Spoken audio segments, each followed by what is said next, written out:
এই সাপোর্ট ইনবক্সে যদি আপনাদের এই ইস্যুগুলো অ্যালার্ট দিয়ে থাকে, তাৎক্ষণিক যদি ডিলিট করতে না পারেন, আপনার কিন্তু মনিটাইজেশনে যেতে পারে। চলে যাবো এখন সরাসরি স্ক্রিনে, সবাই মনোযোগ দিয়ে দেখবেন। আমরা চলে যাব প্রোফাইলে গিয়ে আমরা ড্যাশবোর্ডে যাব। ড্যাশবোর্ডে গিয়েই এই সাপোর্টে আমরা চলে যাব। সাপোর্টে গিয়ে আমরা পেয়ে যাব সাপোর্ট ইনবক্সে গিয়ে আমরা ইউর অ্যালার্ট এখানে চাপ দিব। এই যে আমাদের দেখতেছেন 4টা আসছে।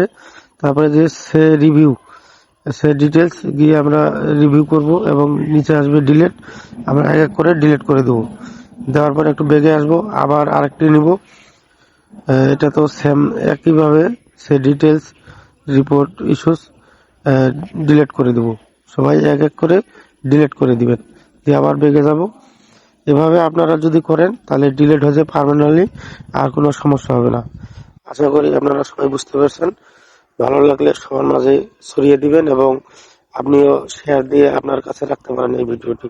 ধন্যবাদ।